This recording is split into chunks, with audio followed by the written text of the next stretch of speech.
بسم اللہ الرحمن الرحیم الحمد لله نحمده ونستعينه ونستغفره ونؤمن به ونتوكل عليه ونعوذ بالله من شرور أنفسنا ومن سيئات أعمالنا من يهده الله فلا مضل له ومن يضلله فلا هادي له ونشهد أن لا إله إلا الله وحده لا شريك له ونشهد أن سيدنا ومولانا محمدا عبده ورسوله أرسله إلى كافة الناس بشيرا ونذيرا وداعيا إلى الله بإذنه وسراجا منيرا صلى الله تعالى عليه وعلى آله وأصحابه وبارك وسلم تسليما كثيرا كثيرا. باب حسن الملكة. حدثنا حفص بن عمر قال حدثنا عمر بن الفضل قال حدثنا نعيم بن يزيد قال حدثنا علي بن أبي طالب رضي الله تعالى عنهم أن النبي صلى الله تعالى عليه وسلم لما ثقل قال يا علي ائتني بطبق أكتب فيه ما لا تضل أمتي فخشيت أن يسبقني فقلت إني لا أحفظه وكان رأسه بين ذراعيه وأذني يوصي بالصلاة والزكاة وما ملكت أيمانكم وقال كذاك حتى فازت نفسه وأمره بشهادة أن لا إله إلا الله وأن محمدا عبده ورسوله من شهد بهما حرم على النار. اب یہ غلاموں کے ساتھ حسن سلوک اور اسی سے متعلق کچھ مسائل کو مختلف ابواب میں پیش کر رہے ہیں. چنانچہ پہلا باب انہوں نے اس سلسلے میں قائم کیا ہے باب حسن الملکت، یعنی مملوک اور غلام کے ساتھ اچھا سلوک کرنا. اسلام نے اپنے ماتحتوں کے ساتھ اچھا سلوک کرنے کی بھی تاکید فرمائی، اور کوئی آدمی اگر ان کے ساتھ زیادتی کرتا ہے تو اس کے متعلق بتلا دیا، تنبیہ کر دی کہ جو زیادتی کی جا رہی ہے قیامت کے روز اس کا بدلہ دینا پڑے گا.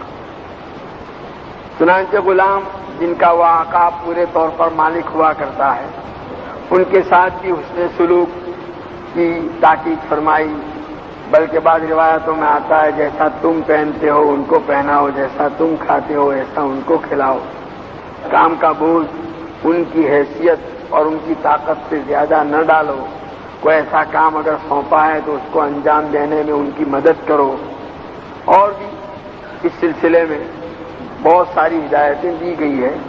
امام بخاری اس کتاب کے مختلف ابواب میں ان میں سے بعض چیزیں پیش کر رہے ہیں. یہاں نعیم بن یزید فرماتے ہیں کہ حضرت علی رضی اللہ تعالیٰ عنہ نے ہم کو یہ حدیث بیان کی کہ جب نبی کریم صلی اللہ تعالیٰ علیہ وسلم لما ثقلا، جب آپ اپنی بیماری سے باہری ہو گئے، یعنی بیماری نے شدت اختیار کر لی، تو حضرت علی رضی اللہ تعالیٰ عنہ جو اس وقت وہاں موجود تھے ان سے حضور نے فرمایا یا علی ایتنی بطبق، اے علی شانے کی ہڈی لاؤ. طبق سے مراد ہے اونٹ کے شانے کی جو ہڈی پتلی اور چوڑی ہوا کرتی ہے، کیونکہ اس زمانے میں کاغذ عام طور پر دستیاب نہیں تھا، بہت کمیاب تھا، تو پتھر کی سلوں پر یا چمڑوں کے ٹکڑوں کے اوپر یا اسی طرح اونٹ کی جو شانے کی ہڈی چوڑی ہوا کرتی اس کے اوپر یا کھجور کی ٹہنی کی اوپر کی چھال نکال کر کی اندر سے جو سفید حصہ نکلتا ہے اس پر ان چیزوں کے اوپر لکھنے کا کام لیا جاتا تھا۔ تو یہاں حضور اکرم صلی اللہ تعالی علیہ وسلم کوئی اہم وصیت و نصیحت کرنا چاہتے تھے تو حضرت علی رضی اللہ تعالیٰ عنہ کو تاکید فرمائی کہ آپ شانے کی ہڈی لے آؤ، اکتب فیہ ما لا تضل امتی، میں اس میں کچھ ایسی باتیں لکھتا ہوں یعنی لکھوانا چاہتا ہوں جس کے بعد میری امت گمراہ نہ ہو سکے گی، راہ راستہ سے ہٹ نہ سکے گی۔ گویا بہت اہم اور بنیادی چیزیں ہیں جو امت کو بتلانا ہے۔ فخشیت ان یسبقنی، حضرت علی رضی اللہ تعالیٰ عنہ فرماتے ہیں کہ اس وقت نبی کریم صلی اللہ تعالیٰ علیہ وسلم کی جو کیفیت تھی اس کے پیش نظر مجھے یہ اندیشہ ہوا کہ کہیں حضور اکرم صلی اللہ تعالیٰ علیہ وسلم مجھ سے سبقت نہ کر جائیں، یعنی مطلب یہ کہ میں ادھر شانے کی ہڈی لینے جاؤں اور ادھر آپ کی روح مبارک قبضہ ہو جائے اور آپ جو چیز مجھے لکھوانا چاہتے ہیں وہ لکھنے کی نوبت نہ آئے۔ اس لیے مجھے یہ اندیشہ ہوا کہ کہیں آپ مجھ سے دنیا سے رخصت ہونے کے معاملے میں سبقت نہ کر جائیں، اس لیے میں نے عرض کیا فقلت انی لا احفظ، کہ اللہ کے رسول میں آپ جو بات ارشاد فرمائیں گے اس کو یاد رکھتا ہوں۔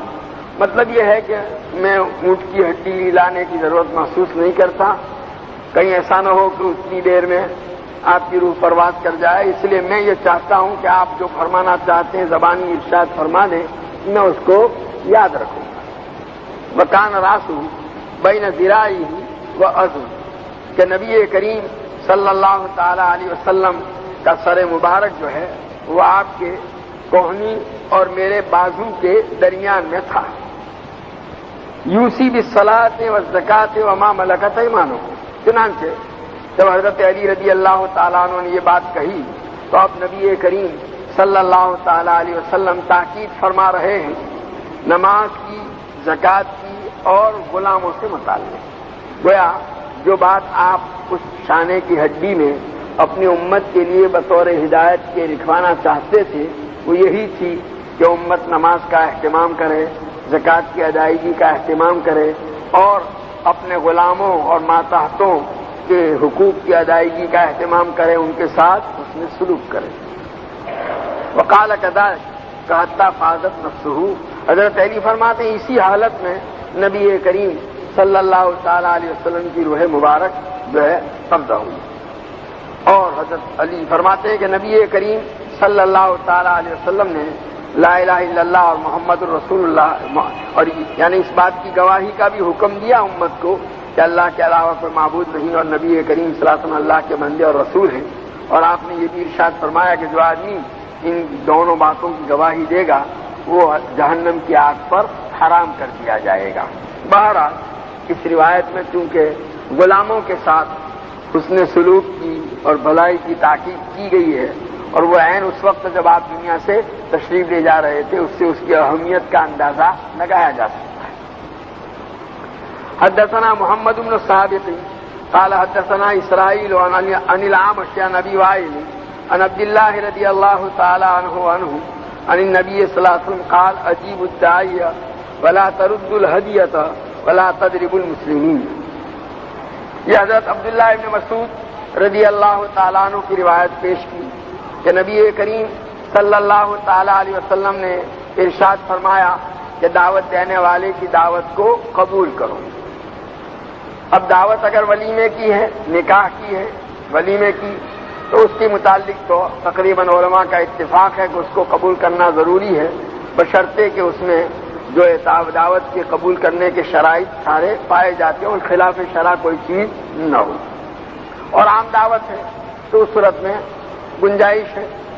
ولا ترد الہدیہ، اور ہدیہ لوٹاؤ، کوئی آدمی اگر ہدیہ پیش کرتا ہے تو اس کو قبول کر لو، الا یہ کہ ہدیے کے سلسلے میں شریعت مطہرہ کی طرف سے جو ہدایت کی گئی ہے ان کے خلاف، مثلا اس کی کمائی حرام کی ہے یا وہ اپنی حیثیت سے بڑھ کر کے ہدیہ دیتا ہے یا ہدیہ دینے والے کے متعلق خیال یہ ہے کہ اس کا مقصد نمائش ہے تو اس صورت میں گنجائش ہے۔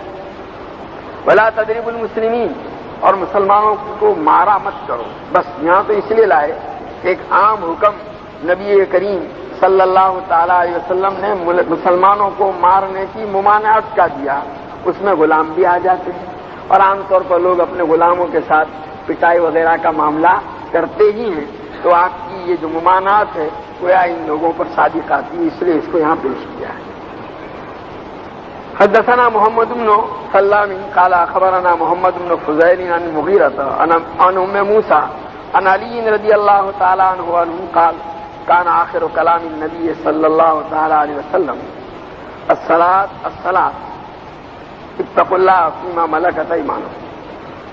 یہ حضرت علی رضی اللہ تعالیٰ عنہ کی دوسری روایت اسی سلسلے میں پیش کرتے ہیں۔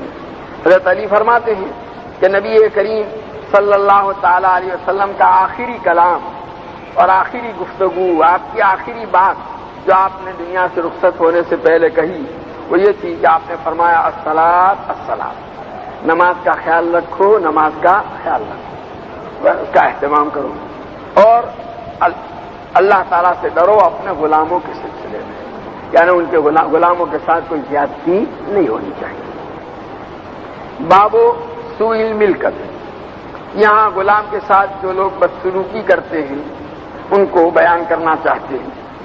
حدثنا عبداللہ بن صالح قال حدثني معاویہ بن صالح عن عبد الرحمن بن جبیر بن نفیر عن ابیہ عن ابی الدرداء رضی اللہ تعالی عنہ انه كان يقول للناس نحن اعرف بكم من البياثرة بالدواب قد عرفنا خياركم من شراركم اما خياركم فالذي يرجى خيره ويؤمن شره واما شراركم فالذي لا يرجى خيره ولا يؤمن شره ولا يعتق محرره۔ حضرت ابو درداء رضی اللہ تعالیٰ عنہ جو ایک بڑے صحابی ہیں، وہ لوگوں کو یوں کہا کرتے تھے نحن اعرف بكم من البياثرة بالدواب، بیاثرہ یہ بیطرہ کی جمع ہے، چوپایوں کا جو طبیب اور معالج ہوتا ہے، جانوروں کا ڈاکٹر، وہ تو فرماتے ہیں کہ چوپایوں کا معالج اور طبیب چوپایوں سے جتنا واقف ہوا کرتا ہے میں اس سے زیادہ تم سے واقف ہوں۔ اور اس کے بعد فرماتے ہیں قد عرفنا خياركم من شراركم، تم میں جو لوگ بہتر ہیں ان کو بدتروں کے مقابلے میں میں جانتا ہوں، یعنی تم میں کون بہتر ہے کون بدتر ہے میں خوب جانتا ہوں۔ چنانچہ اب آگے جو بہتر ہے اس کی بھی نشانی بتلائی اور جو برا ہے اس کی بھی۔ اما خياركم، تم میں بہتر لوگ تو وہ ہیں فالذی یرجی خیرہ، جس سے بھلائی کی امید کی جائے، ویؤمن شرہ، اور اس کی برائی سے لوگ معمون رہیں، یعنی جس کا مزاج ایسا ہو کہ اس کے اس مزاج کی وجہ سے لوگ اس سے بھلائی کی امید رکھتے ہوں اور اس کے شر سے لوگ محفوظ رہتے ہوں، ایسے لوگ بہتر ہیں۔ اور تم میں جو بدتر ہیں فالذی لا یرجی خیرہ، اس کا مزاج ایسا ہے کہ اس سے کوئی بھلائی کی امید نہیں، کسی کو بھی توقع نہیں کہ یہ بھلائی کرے گا، ولا یؤمن شرہ، اور اس کی برائی سے لوگ محفوظ نہ ہو، وہ سب سے بدتر ہے۔ اب اس کا مطلب یہ ہے آدمی کو چاہیے کہ وہ اپنے آپ کو ایسا بناوے، اپنی اس انداز سے تربیت کرے، اپنا مزاج اس انداز کا ڈالے کہ لوگ اس سے بھلائی کی امید رکھتے ہوں اور اس کی برائی سے محفوظ ہوں، تاکہ وہ خیار اور اچھے لوگوں میں شامل ہو جائے۔ تو تم میں برے وہ ہیں جن کی بھلائی کی کوئی امید نہیں، ولا یؤمن شرہ، اور اس کے شر سے لوگ معمون نہ ہو۔ اب دوسرے لوگ محفوظ نہیں ہوں گے تو جو گھر کے ہیں، غلام ہیں، اس کے ماتحت ہیں، وہ کیسے ہوں گے؟ ولا یعتق محررہ، اور جس کا غلام آزاد نہ کیا جاتا ہو، یعنی کبھی اس کو توفیق نہیں ہوتی کسی غلام، ایک آدھ غلام کو بھی آزاد کرنے کی۔ حدثنا اسام بن خالد قال حدثنا جرير بن عثمان عن ابن هاني عن ابي امامة رضي الله تعالى عنه سمعته يقول القنوت الذي يمنع رفده وينزل وحده ويضرب عبده۔ حضرت ابو امامہ رضی اللہ تعالیٰ عنہ کو ابن ہانی نے فرماتے ہوئے سنا کہ قنوت ان الانسان لربہ لقنوت، قنوت وہ ہے جو اپنی بھلائی کو لوگوں سے روکتا ہو، یعنی بخشش کو، لوگوں کے ساتھ داد و دہش کا، عطیے کا، دینے کا معاملہ نہیں کرتا، کبھی کسی کو بھولے سے دیتا ہی نہیں کچھ۔ وَيَنزِلُ وَحْدَهُ، اور جو اکیلا سفر میں تنہا اترتا ہے تاکہ تنہا کھاوے، کسی کو کھانے میں شریک نہ کرنا پڑے۔ وَيَضْرِبُ عَبْدَهُ، اور جو اپنے غلام کی پٹائی کرتا ہے، ایسا آدمی جو ہے وہ کنوز ہے۔ اب اس میں غلام کی پٹائی کا تذکرہ آیا، غلام کے ساتھ ایک طرح کی بدسلوکی ہے، اس لیے اس کو ذکر کیا۔ حدثنا حجاج بن منہال قال حدثنا حماد بن سلمة عن علي بن زيد عن سعيد بن المسيب وحماد عن حبيب وحميد عن الحسن رحمه الله أن رجلا أمر غلاما له أن يسنو على بعير له فنام الغلام فجاء بشعلة من نار فألقاه في وجهه فتردى الغلام في بيره فلما أصبح أتى عمر بن الخطاب رضي الله تعالى عنه فرأى الذي في وجهه فأعتقه۔ حضرت حسن بصری رحمت اللہ علیہ کے حوالے سے ایک واقعہ ذکر کیا کہ ایک آدمی نے اپنے غلام کو ہدایت کی، حکم دیا کہ وہ اونٹ کے ذریعے سے پانی لا کر کے جو ہے زمین کو سیراب کرے۔ ان یسنو علی بعیر لہو، اس کا ایک اونٹ تھا تو اونٹ پر پانی مشکیزے میں لا کر کے زمین کو، کھیت کو، باغ کو سیراب کرنے کا حکم دیا۔ فنام الغلام، اور غلام بیچارہ کام کر کے تھک گیا ہوگا تو وہ سو گیا، اور وہ جو کام سونپا تھا وہ اس نے کیا نہیں۔ تو یہ جو آقا ہے اس پر جو غصے ہوا، وہ آگ کا شعلہ لا کر کے، کپڑے کے اندر آگ جلا کر کے اس نے اس کے چہرے پر مارا۔ تو اس آگ سے بچنے کے لیے وہ غلام بھاگا اور ایک کنویں میں جا کر کے گرا۔ جب صبح ہوئی تو وہ غلام حضرت عمر رضی اللہ تعالیٰ عنہ کے پاس آیا، انہوں نے فرأى الذی فی وجہہ، اس کے چہرے پر وہ جو شعلے کا اثر دیکھا، جب قصہ سنا حضرت عمر نے اس غلام کو آزاد کر دیا اور گویا اس کی ملکیت سے نکلوا دی۔ باب بیع الخادم من العرب، غلام کو بدو کے ہاتھ بیچ دینا، یہ گویا بطور سزا کی، جیسے یہاں واقعہ ہے۔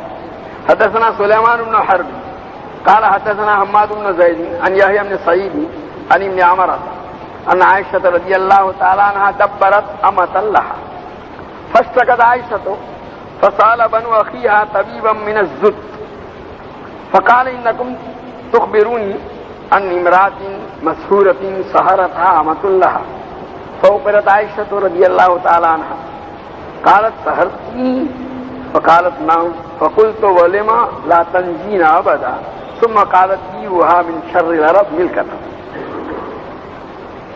ابن عمرہ کہتے ہیں کہ حضرت عائشہ رضی اللہ تعالی عنہ نے اپنی ایک باندی کو مدبر بنایا۔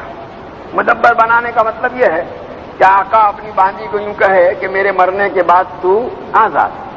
غلام یا باندی کی آزادی کو اپنی موت کے اوپر معلق کر دینا، اس کا نام ہے تدبیر، مدبر بنانا۔ تو حضرت عائشہ رضی اللہ تعالیٰ عنہ کے پاس ایک باندی تھی، حضرت عائشہ رضی اللہ تعالیٰ عنہ نے اس کو مدبر بنایا، یعنی یوں فرما دیا کہ بھئی میرے مرنے کے بعد تو آزاد۔ اب اس کے بعد حضرت عائشہ رضی اللہ تعالیٰ عنہ بیمار ہو گئی، فاشتکت عائشہ تو فسأل بنو اخیہا، حضرت عائشہ رضی اللہ تعالیٰ عنہ کے بھتیجوں نے ایک سوڈانی، ایک سیاہ فام طبیب سے حضرت عائشہ رضی اللہ تعالیٰ عنہ کے متعلق پوچھا کہ ہماری پھوپھی جان جو ہیں بیمار ہو گئی ہیں، کیا ہے معاملہ؟ تو فقط اس سیاہ فام اور سوڈانی طبیب نے بتلایا کہ تم مجھے ایک ایسی عورت کے متعلق کہہ رہے ہو جس کے اوپر جادو کیا گیا ہے، اور اس پر جادو کیا ہے اس کی باندی نے۔ گویا اس نے اس کو پتا معلوم کر لیا کہ حضرت عائشہ رضی اللہ تعالیٰ عنہ پر جادو کیا گیا، اور جادو کرنے والی وہی باندی جس کو انہوں نے مدبر بنایا تھا۔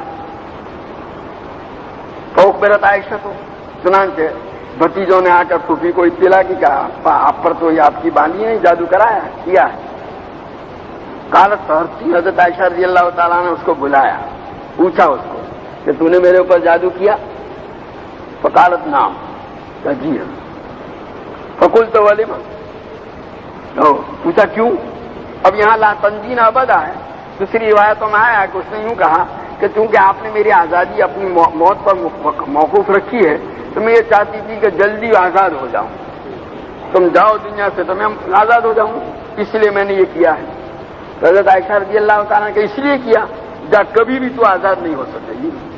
اور پھر حضرت عائشہ رضی اللہ تعالیٰ عنہ نے اپنے گھر والوں سے کہا کہ عرب میں جو اپنے غلاموں کے ساتھ سب سے بدتر سلوک کرنے والا ہو اس کے ہاتھ اس کو بیچ دو تاکہ اس کو سزا ملے۔ اور پھر دوسری روایتوں میں ہے کہ اس کی جو قیمت آئے اس سے کوئی غلام خرید کر اس غلام کو آزاد کر دو۔ تو بہرحال یہاں یہ ہے کہ بدو کے ہاتھ خادم کو غلام کو بیچنا تو یہ کبھی جیسا حضرت عائشہ نے کیا۔ باب العفو عن الخادم، غلام کو معاف کر دینا۔ حدثنا حجاج قال حدثنا حماد هو ابن سلمة قال اخبرنا ابو غالب عن ابي امامة رضي الله تعالى عنه قال اقبل النبي صلى الله عليه وسلم معه غلامان فوهب احدهما لعلي وقال لا تضربه فاني نهيت عن ضرب اهل الصلاة واني رايته يصلي منذ اقبلنا وآتى ابا ذر غلاما وقال استوصي به معروفا اعتقه وقال ما فعل قال امرتني ان استوصي به خيرا فاعتقته۔ حضرت امامہ رضی اللہ تعالیٰ عنہ فرماتے ہیں کہ ایک مرتبہ نبی کریم صلی اللہ تعالیٰ علیہ وسلم 2 غلام اپنے ساتھ لے کر کے آئے اور ان میں سے ایک غلام آپ نے حضرت علی رضی اللہ تعالیٰ عنہ کو بخشش اور ہبہ کے طور پر دیا، ہدیے کے طور پر، اور ہدایت کی لا تضرب اس کو ماریو مت، اس لیے کہ اللہ تعالیٰ کی طرف سے مجھے جو نمازی ہیں ان کو مارنے سے منع کیا گیا ہے، اور میں نے جب سے یہ غلام آیا اس کو نماز پڑھتے ہوئے دیکھا، اس لیے اس کو مارنا مت۔ دوسرا غلام حضرت ابو ذر رضی اللہ تعالیٰ عنہ کو دیا اور فرمایا استوصی به خیرا معروفا، اس غلام کے سلسلے میں میری طرف سے بھلے سلوک کی نصیحت قبول کرو، مطلب یہ ہے کہ اس کے ساتھ بھلائی کا، اچھائی کا، احسان کا سلوک کیجیے۔ یہ حضرت ابو ذر کو تاکید۔ اب حضرت ابو ذر رضی اللہ تعالیٰ عنہ نے تو اس غلام کو آزاد ہی کر دیا۔ تو پھر بعد میں حضور صلی اللہ علیہ وسلم نے پوچھا حضرت ابو ذر سے کہ کیا کیا تم؟ تو آپ نے تو مجھے ہدایت فرمائی تھی کہ میں اس کے ساتھ بھلائی کا سلوک کروں، تو میرے ذہن میں تو یہ ہے کہ بھلائی کا سلوک اس کے علاوہ اور کچھ نہیں کہ میں اس کو آزادی کر دوں، بس اس لیے میں نے آزاد کر دیا۔ حدثنا ابو معمر قال حدثنا عبد الوارث قال حدثنا عبد العزيز عن انس قال قدم النبي صلی اللہ علیہ وسلم، حضور صلی اللہ علیہ وسلم کی طرف سے جو ہدایت دی جاتی تھی صحابہ اس کا بڑا اہتمام کرتے تھے۔ پہلے ایک قصہ آ گیا، اب حضرت حضور اکرم صلی اللہ علیہ وسلم ایک مرتبہ ایک انصاری صحابی کے باغ میں تشریف لے گئے تھے، وہ خود ہی اپنے باغ میں پانی پلایا کرتے تھے، اور جب آپ وہاں پہنچے تھے ان کے باغ میں تو وہ میٹھا پانی لینے کے لیے گئے ہوئے دوبارہ رہے، پوچھا تم گئے کیا غلام نہیں ہے تمہارے پاس؟ کہا نہیں۔ تو کہا اچھا ہمارے پاس جب غلام آئے تو آئیے۔ خیر وہ لمبا چوڑا قصہ ہے۔ حضور صلی اللہ علیہ وسلم کے پاس غلام ایک مرتبہ آیا، ان کو پتہ چلا تو یہ گئے اور انہوں نے کہا اللہ کے رسول آپ نے مجھے ہدایت فرمائی تھی تو کوئی غلام آئے تو ہمارے پاس آئیے، معلوم ہوا آپ کے پاس غلام۔ حضور نے کہا اچھا یہ غلام تو مگر اس کے ساتھ بھلائی کا سلوک کرنا۔ وہ لے کر کے گھر آئے، بیوی سے کہا کہ حضور صلی اللہ علیہ وسلم یہ غلام عنایت فرمایا لیکن آپ نے تاکید فرمائی کہ اس کا اچھا سلوک کرنا۔ بیوی نے کہا اچھا سلوک کرنے کی حضور کی تاکید پر ہم عمل کر نہیں سکیں گے، اس کو آزاد کر دو۔ تو آزاد کر دیا۔ حضور صلی اللہ علیہ وسلم بعد میں پوچھا کیا ہوا کہ اللہ کے رسول آزاد کر دیا۔ حضور نے ان کی بیوی کی تعریف کی کہ اللہ تعالیٰ نے ہر ایک کو اچھے مشورے، ان کی بیوی نے اچھا مشورہ دیا ہے۔ حدثنا ابو معمر قال حدثنا عبد الوارث قال حدثنا عبد العزيز عن انس رضي الله تعالى عنه قال قدم النبي صلى الله عليه وسلم المدينة وليس له خادم فأخذ أبو طلحة بيدي فانطلق بي حتى أدخلني على النبي صلى الله عليه وسلم فقال يا نبي الله إن أنسا غلام كيس لبيب فليختمك قال فخدمته في السفر والهدر مقدمه المدينة حتى توفي ما قال لي عن شيء صنعته لما صنعت هذا هكذا وقال ولا قال لي لشيء لم أصنعه اللہ صنعت هذا هكذا۔ یہ حضرت انس رضی اللہ تعالیٰ عنہ کی روایت ہے، فرماتے ہیں کہ نبی کریم صلی اللہ تعالیٰ علیہ وسلم ہجرت کر کے مدینہ منورہ تشریف لائے۔ آپ کے پاس گھر میں کام کاج کرنے کے لیے کوئی خدمتگار تھا، تو کہا حضرت ابو طلحہ نے میرا ہاتھ پکڑا اور مجھے لے گئے۔ دوسری روایتوں میں ہے کہ حضور اکرم صلی اللہ تعالیٰ علیہ وسلم نے حضرت ابو طلحہ رضی اللہ تعالیٰ عنہ سے فرمایا کہ کوئی بچہ ہو جو گھر کے کام کاج میں ہاتھ بٹاوے، کام کر دے تو نہ کر دو۔ تو چونکہ حضرت انس رضی اللہ تعالیٰ عنہ کے والد کا انتقال ہو گیا تھا اور ان کے والد کے انتقال کے بعد ان کی والدہ نے نکاح کیا تھا حضرت ابو طلحہ رضی اللہ تعالیٰ عنہ سے، تو یہ حضرت ابو طلحہ حضرت انس کے سوتیلے والد تھے، اور اس وقت حضرت انس رضی اللہ تعالیٰ عنہ کی عمر 10 سال کی تھی جس وقت حضور صلی اللہ علیہ وسلم ہجرت کر کے مدینہ منورہ تشریف لائے۔ حضرت انس فرماتے ہیں حضرت ابو طلحہ مجھے لے گئے حضور کے پاس، حتیٰ دخلنی علی النبی صلی اللہ علیہ وسلم، یہاں تک کہ مجھے حضور اکرم صلی اللہ تعالیٰ علیہ وسلم کے پاس پہنچایا۔ فقال، اور عرض کیا، یا نبی اللہ ان انسا غلام کیس لبیب فلیخدمک، یہ انس جو ہیں بڑے سمجھدار اور ہوشیار بچہ ہے تو آپ کی خدمت کرے گا۔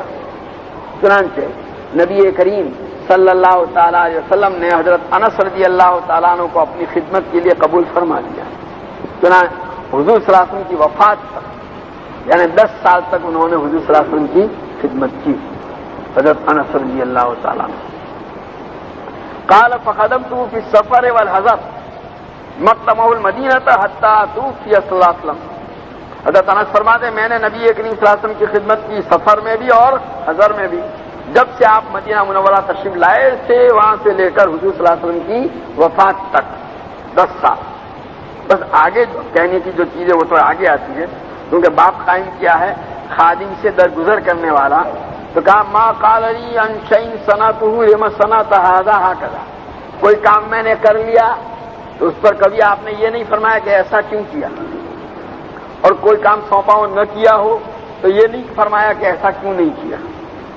تو اب دیکھیے یہ نبی کریم صلی اللہ تعالیٰ علیہ وسلم کے حسن سلوک کی بات ہے، ورنہ بچے تو بہرحال مزاج کے خلاف بہت ساری باتیں کرتے ہیں یا کرنے کی باتیں نہیں کرتے ہیں، لیکن حضور اکرم صلی اللہ علیہ وسلم نے کبھی ان کو تنبیہ نہیں فرمائی۔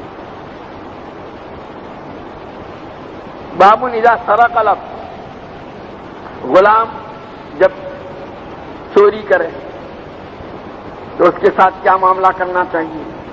حدثنا مسدد قال حدثنا ابو عوانة عن عمر بن ابي سلمة عن ابي هريرة رضي الله تعالى عنه قال قال رسول الله صلى الله عليه وسلم اذا سرق المملوك بيعه ولو بنش، قال ابو عبد الله النش 20 والنواة 5 والأوقية 40۔ یہ حضرت ابو ہریرہ رضی اللہ تعالیٰ عنہ کی روایت ہے، فرماتے ہیں کہ نبی کریم صلی اللہ تعالیٰ علیہ وسلم نے ارشاد فرمایا کہ جب غلام چوری کرے تو اس کو بیچ دو، چاہے ایک نش کے بدلے میں ہو۔ نش جو ہے یہ 20 درہم کو کہتے ہیں، 40 درہم کو اوقیہ کہتے ہیں، 20 درہم کو نش کہتے ہیں اور 5 درہم کو نوات کہتے ہیں۔ تو مطلب ہے کہ چاہے بالکل کم قیمت میں ہو، حالانکہ غلام کی قیمت تو بہت زیادہ ہوا کرتی، تو چوری کرے تو گیا اس کو اب رہنے مت دو، بیچ دو۔ اب یہاں ایک سوال پیدا ہو سکتا ہے کہ جس کو بیچا جائے گا اس کے یہاں چوری کرے گا، یہ تو ویسے اس کو بتلا دیا جائے کہ بھئی اس میں یہ عیب ہے، اور ویسے بھی اس کو نہ بتایا گیا ہو تو ابھی خیال عیب تو اس کو حاصل ہوتا ہے یا شریعت کے مسائل کے مطابق۔ اور یہ کیا ضروری ہے کہ یہاں ہو سکتا ہے بعض مرتبہ ایسا ہوتا ہے کہ آقا کی تبدیلی کی وجہ سے اس میں بھی تبدیلی آ جاتی ہے کہ بھائی یہاں چوری کرتا تھا وہاں نہیں، ایک بچہ ایک استاد کے پاس نہیں پڑھتا تھا دوسرے کے پاس پڑھنا چالو کر دیا، ایسا ہوتا ہے۔ جیسے یہاں چوری کرتا ہے دوسری جگہ ہو سکتا ہے کہ وہ چوری نہ کرے، عادت سدھر جائے، اس لیے یہ ضروری نہیں ہے۔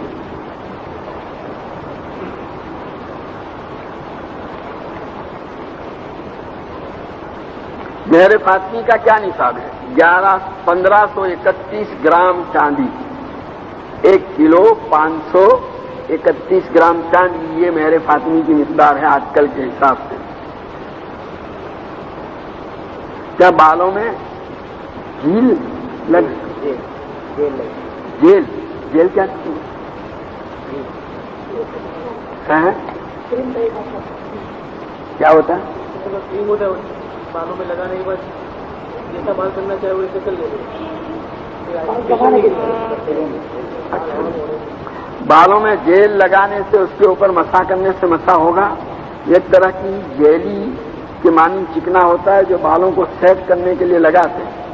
مطلب یہ ہے کہ اگر اس کے لگنے کی وجہ سے پانی بالوں تک پہنچ سکتا نہیں ہے، وہ بالوں تک پانی پہنچنے سے رکاوٹ بنتا ہے تو مسح نہیں ہوگا، ورنہ ہوگا. میں نہیں جانتا کہ اس میں کیا کیفیت ہوتی ہے. ہماری مسجد میں دوران نماز امام صاحب کی وضو ٹوٹ گئی تھی. امام صاحب نے دوسرے عالم کو آگے کر دیا. 2 رکعت ہو چکی تھی، وہ عالم آگے بڑھے اور پھر سے 4 رکعت پڑھائی تو کیا نماز صحیح ہو گئی؟ اور مسجد نے پھر رکعت باندھ کر اس امام کے پیچھے نماز پڑھی تو ان کی نماز ہو گئی. ویسے ان کو آگے بڑھایا تو چاہیے تھا کہ آگے نماز پڑھا لیتے، لیکن بہرحال اثر 9 پڑھائی ہو گئی اور مسبوق نے ان کے ساتھ پھر پڑھی پوری تو وہ بھی درست ہے. اگر کوئی امام جنازے کی نماز میں ایک صف بنا کر جنازے کی نماز پڑھے تو کیا جنازے کی نماز ہو جائے گی یا نہیں؟ جنازے کی نماز تو ہو جائے گی. وہ 3 صفوں کے ایک خاص فضیلت حاصل کرنے کے لیے کہ بھائی حدیث میں بعض روایتوں میں آتا ہے 3 صف اگر نماز پڑھیں تو اس کے لیے مغفرت کا یہ ہے، تو اس لیے یہ ترتیب اختیار کی جائے گی. ورنہ اگر ایک ہی صف ہے تو بھی نماز جنازہ ہونے میں کوئی اشکال نہیں، بلکہ ایک آدمی ہی پڑھ لے گا نماز تو بھی جنازے کی نماز تو ہو جائے گی. اگر کوئی مؤذن فجر کی اذان میں الصلاۃ خیر من النوم نہیں کہا تو کیا اس کی اذان ہو جائے گی؟ اب ہو چکا، گزر چکا، ہو گئی نماز. اذان تو یاد آئے تو 2 سال درمیان میں طوطا پال سکتے ہیں. یعنی بعض لوگ کہتے ہیں جانور کو اس طرح قید رکھنا جائز نہیں. کیا یہ بات صحیح ہے؟ یہ جانور کو اگر کوئی آدمی پالے، پنجرے وغیرہ میں رکھے اور اس کا کھانے پینے اور اس کی راحت کا خیال رکھے، اس کو کوئی تکلیف نہ پہنچنے دے، تو اس کی اجازت ہے اس طرح پالنے کی. حضرت انس رضی اللہ تعالیٰ عنہ جن کا ابھی تذکرہ آیا، ان کے ایک چھوٹے سے بھائی تھے تو انہوں نے ایک چڑیا پال رکھی تھی جس سے وہ کھیلا کرتے تھے. وہ ایک مرتبہ وہ چڑیا مر گئی. اس کی مر جانے کی وجہ سے وہ غمگین بیٹھے ہوئے تھے تو نبی کریم صلی اللہ علیہ وسلم نے ان سے کہا یا ابا عمیر ما فعل النغیر، یا ابو عمیر وہ تمہاری چڑیا کیا ہوئی، لال تمہارا کیا ہوا؟ تو دیکھیے وہ چڑیا پالی تھی، اس سے کھیلتے تھے. علماء نے اس حدیث کے اوپر لکھا ہے کہ اس طرح پالنا، اس کو پنجرے میں رکھنا، بچوں کو کھیلنے کے لیے دینا، بچے کے بشرطے کہ بچہ اس کو تکلیف نہ پہنچے. بعض بچے ظالم ہوتے ہیں، تکلیف پہنچے، ایسا نہیں ہے، بلکہ وہ اس کو یہ کرتا ہے تو اس کی اجازت ہے. ورنہ اگر طوطا پالنے کے بعد اس کو کھانا وانا نہیں دیا تو حدیث میں آتا ہے ایک عورت نے بلی پال رکھی تھی، باندھ بھی رکھا تھا اس کو، نہ اس کو کھول دیا کہ وہ اپنے جا کر کے روزی تلاش کر لے، نہ اس کو کھانا دیا، بھوک سے مر گئی. اس کی وجہ سے اس عورت کو جہنم میں ڈالا گیا. اس کا یہ حق تلفی کی وجہ سے. ہفتے سے گاڑی خرید سکتے ہیں. بھائی میرے پاس ایک گاڑی ہے، آپ نے 1 لاکھ روپے میں سودا کیا اور مجھ سے یوں کہا کہ 1 لاکھ روپے میں یکمشت ادا نہیں کر سکتا، بلکہ میں ہر مہینے جو ہے آپ کو جو ہے وہ اتنی رقم دے کر 1 سال کے اندر پورے کروں گا 1 لاکھ. تو یہ ہفتے سے اس طرح اگر خریدی جا رہی ہے تو اس میں کوئی اشکال نہیں.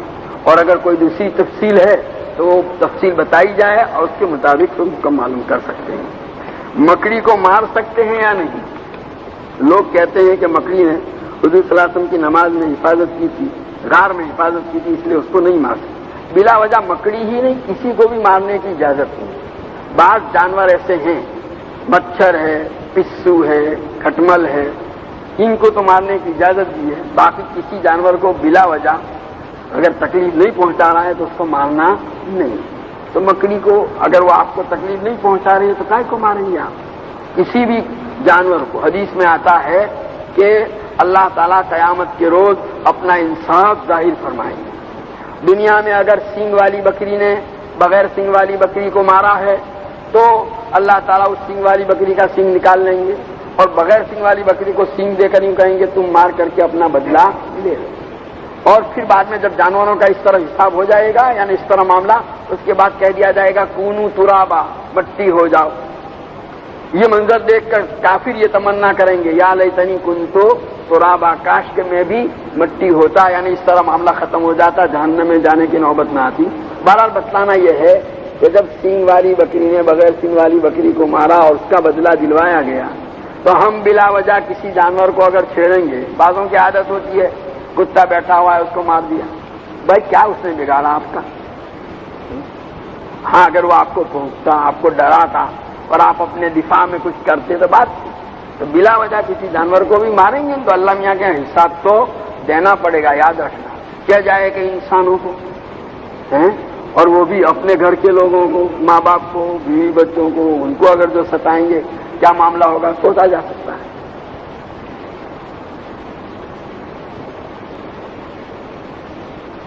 عیدین اور جمعہ کی نماز میں سورہ اعلیٰ اور غاشیہ کے علاوہ کوئی صورت مسنون ہے؟ جمعہ میں جو ہے وہ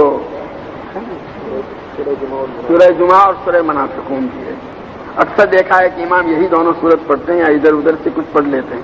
ان دونوں صورتوں کو جو ہے سنت ہے ان دونوں کی تلاوت۔ کبھی کبھی سورہ اعلیٰ اور سورہ 3 یا سورہ قدر وغیرہ نہیں، سورہ اعلیٰ کے جو سورہ اعلیٰ پہلی میں پڑھتے ہیں اور دوسری میں سورہ 3 اور سورہ قدر پڑھتے ہیں وہ سنت ادا نہیں کرتے، یاد رکھنا۔ خالی ایک رکعت میں سورہ اعلیٰ پڑھنے سے سنت ادا نہیں ہوئی، دونوں پڑھیں گے، پہلی میں سورہ اعلیٰ اور دوسری میں سورہ غاشیہ، تو ہی سنت ادا ہوگی۔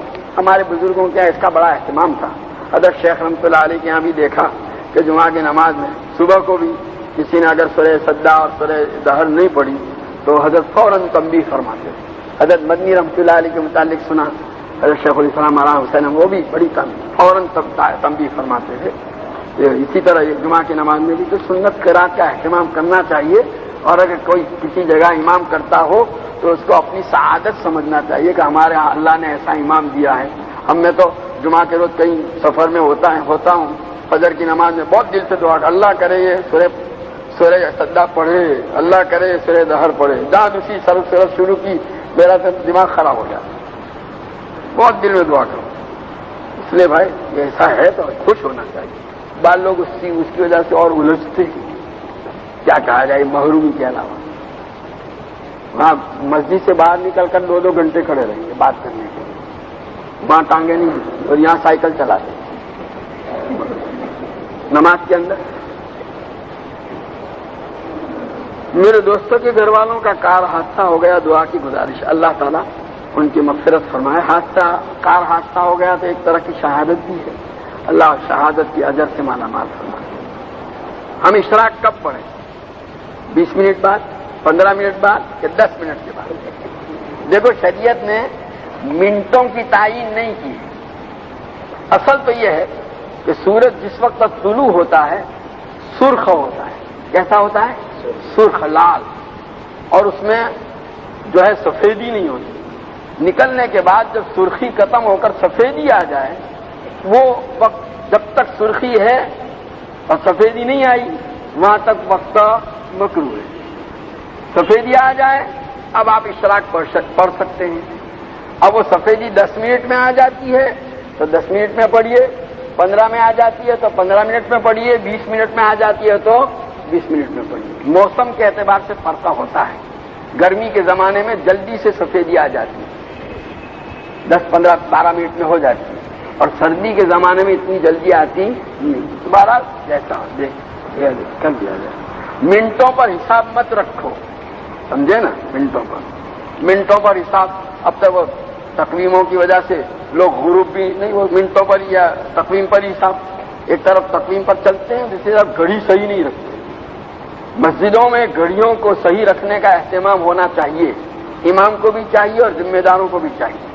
دیکھتے ہیں بہت سی جگہ گھڑی 3 4 منٹ آگے ہے، اب ادھر تقویم میں جو ٹائم لکھا ہے اس ٹائم سے 2 ہی منٹ کی یہ کر کے وہ اذان شروع کر دیتے ہیں، اور گھڑی تو آپ کی 4 منٹ آگے ہے، تو ابھی تو 2 منٹ باقی ہیں اصل وقت ہونے میں، اس لیے ایسا نہ کیا جائے۔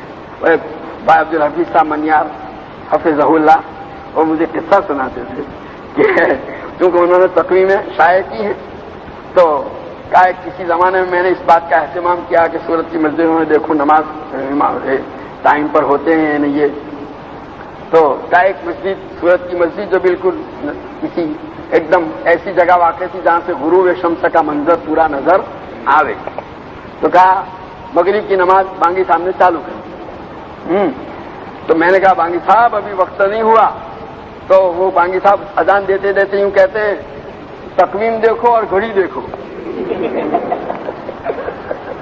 تقویم میں غروب کا ٹائم لکھا ہے وہ دیکھو، اور گھڑی میں اتنے بجے ہیں کہ نہیں دیکھ لو۔ تو کہا میں نے کہا وہ سورج نظر آ رہا ہے سامنے، اب کس کو دیکھیں گے؟ تقویم دیکھیں گے، گھڑی دیکھیں گے کہ سورج کو دیکھیں گے؟ اچھا، پانی میں خوشبو ڈال کے پینا جائز ہے، آپ پی سکتے ہیں۔ استخارہ میں ہلکا بلو کلر لکھنا کیسی بات ہے؟ اور استخارہ میں خیر اور شر سمجھائیے بھائی، استخارے میں اصل تو یہ لکھا ہے بھائی، کوئی یہ نہیں، استخارہ کرنے کے بعد دل کا رجحان جدھر ہو اس کے مطابق کر لے آدمی کا، کوئی خواب نظر آنا ضروری نہیں ہے۔ قرآن شریف میں گجراتی میں معنی لکھنا جائز ہے، معنی لکھ سکتے ہیں گجراتی کے اندر، کوئی حرج نہیں۔ استخارے میں آنے والے جواب کے خلاف عمل کرنا کیا گناہ ہے؟ اور وہ یعنی کیا جواب؟ کوئی شریف کی کوئی آ کے کہہ گیا کہ ایسا کرو؟ اگر بعض لوگ تو یوں کہتے ہیں استخارے کے بعد جو بھی کرو گے خیر ہے، جو پہلو بھی اختیار کرو گے، جائز پہلو ہونا چاہیے، ناجائز نہیں، اس لیے کہ وہ جائز کے لیے استخارہ بھی کیا جاتا ہے۔ اگر گناہ نہیں تو کیا ہے؟ گناہ نہیں ہے۔